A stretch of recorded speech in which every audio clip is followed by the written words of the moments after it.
जल कमलवत नरसी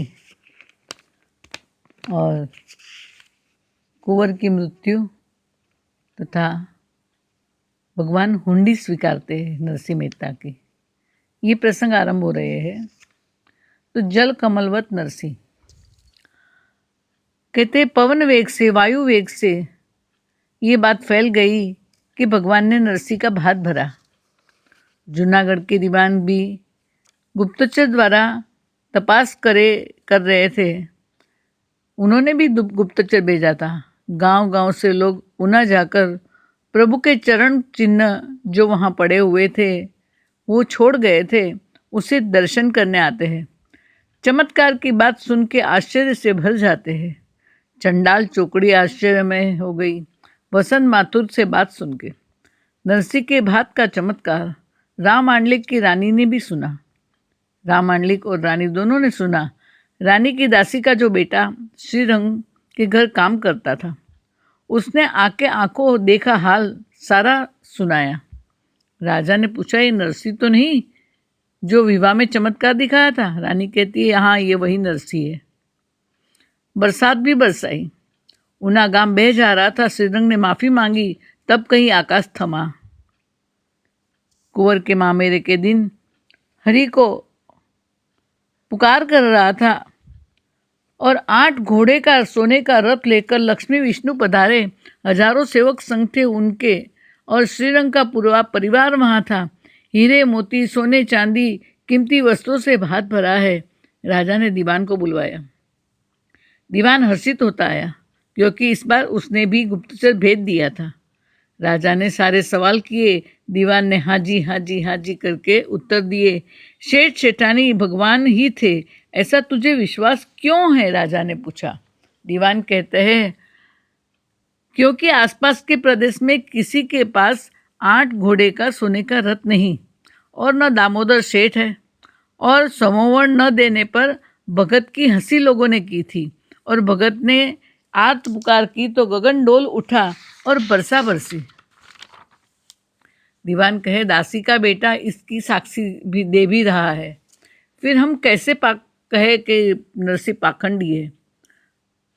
रानी ने भी हुंकार करी और मन की बात बोली, हमें किसी दिन इस भगत के भजन उनकी वाणी सुननी है। राजा कहे, बिना प्रतीति महत्व मैं नहीं दे सकता। रानी बोली, प्रतीति उनकी फिर कभी कर लेना, जांच फिर कभी कर लेना, अभी तो उनके भजन सुनेंगे। लोग इतना ही तो मानेंगे कि बस राजा ने चमत्कार को नमस्कार किया। राजा बोला, आप अब नरसी ऊपर ध्यान रखो। दीवान ने कहा, रखा हुआ है, गुप्तचर गया तभी तो मैंने भेजा था। राजा कहे, ये भी देखो, चमत्कार करके नरसी बहका तो नहीं या जनता को बहकाता तो नहीं है?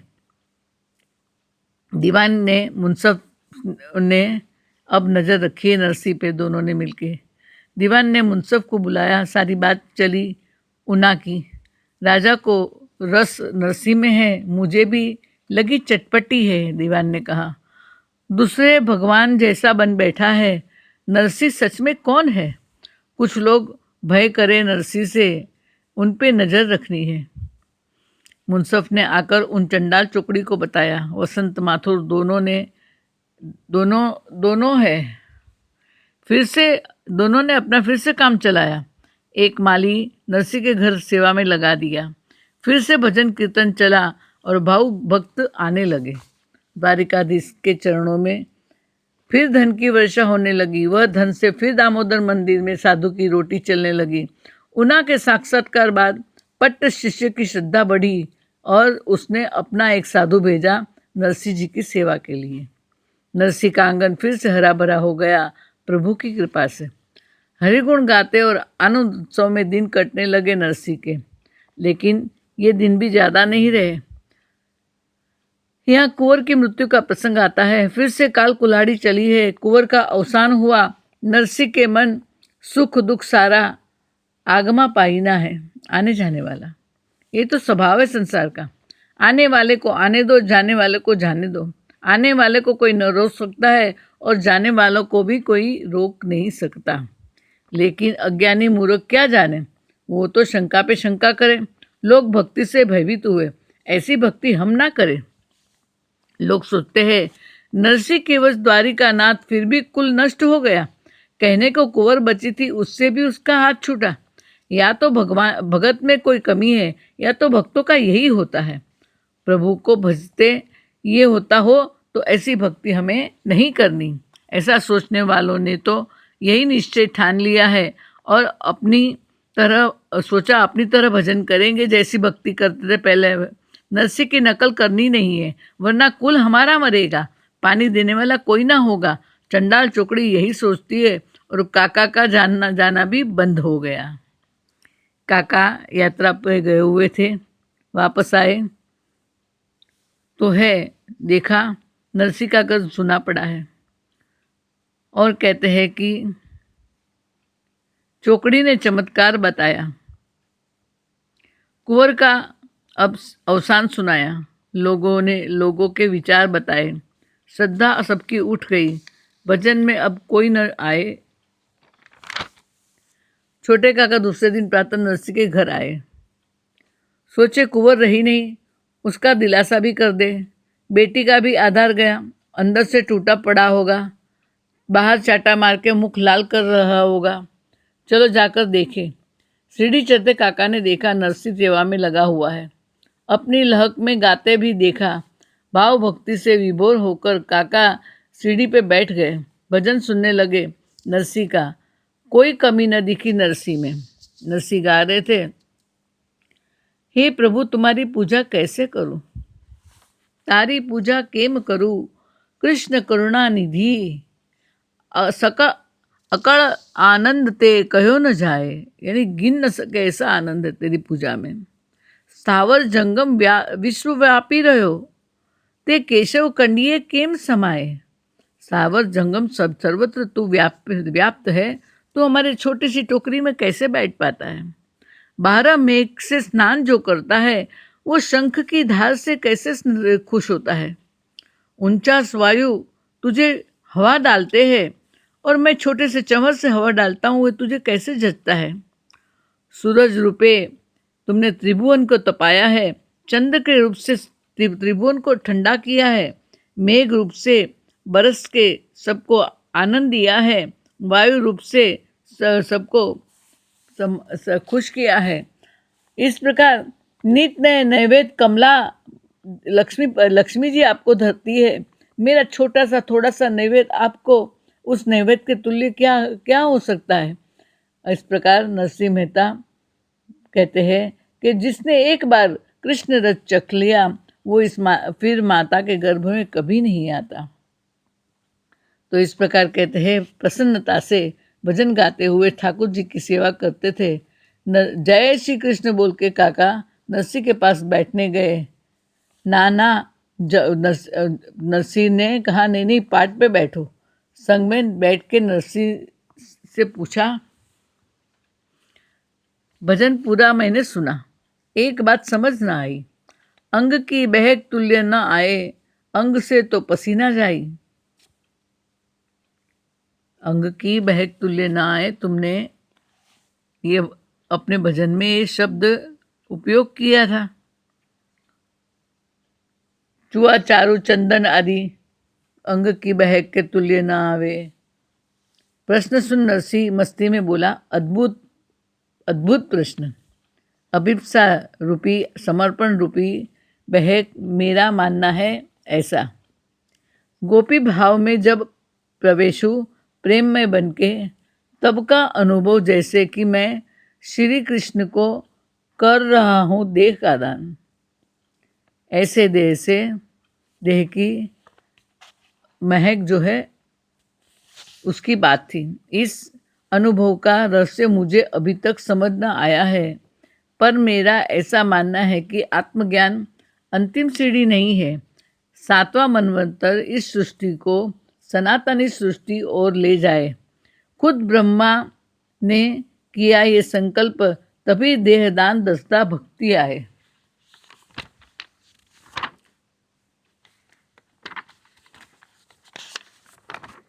आत्मा सनातन है, रूपांतर आपत्ति शून्य। सनातन यानी रूपांतर आपत्ति शून्य, सृष्टि अब तक परिवर्तनशील है, नष्ट होती है, पर ये सृष्टि भी सनातनी बन जाए, जो नष्ट न होने वाली ये सृष्टि बन जाए।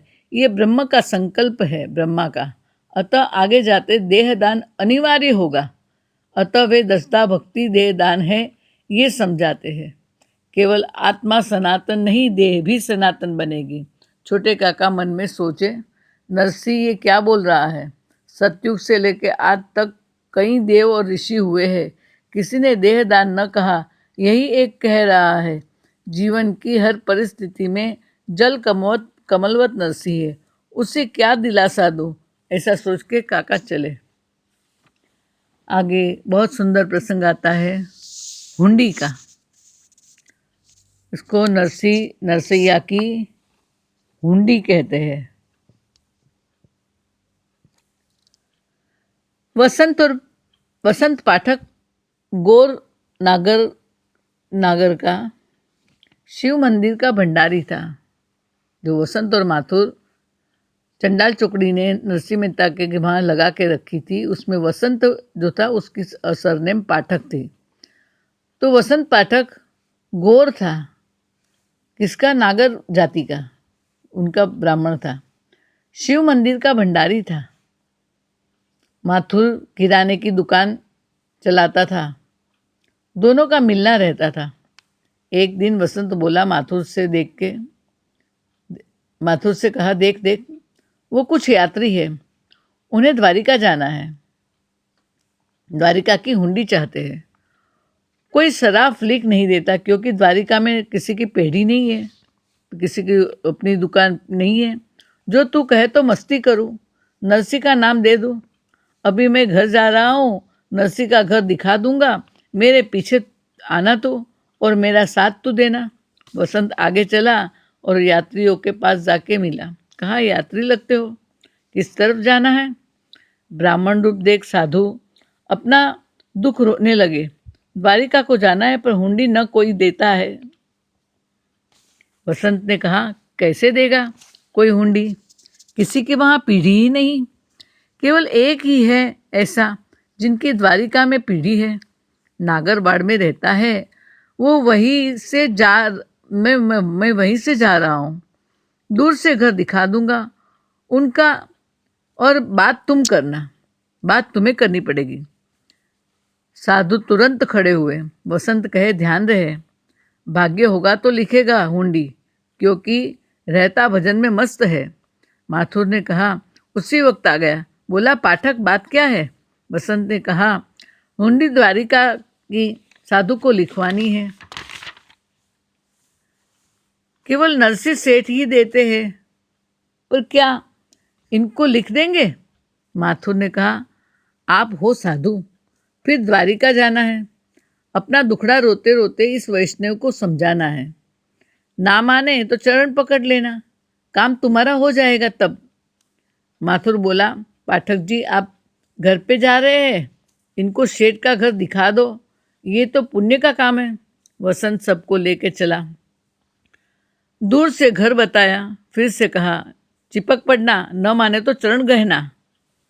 यहाँ चुप गए तो फिर काम न कहीं होगा तुम्हारा। अगर यहाँ चुप गए तो तुम्हारा कहीं और काम नहीं होगा। वसंत चला गया। साधु नरसी के भवन पधारे।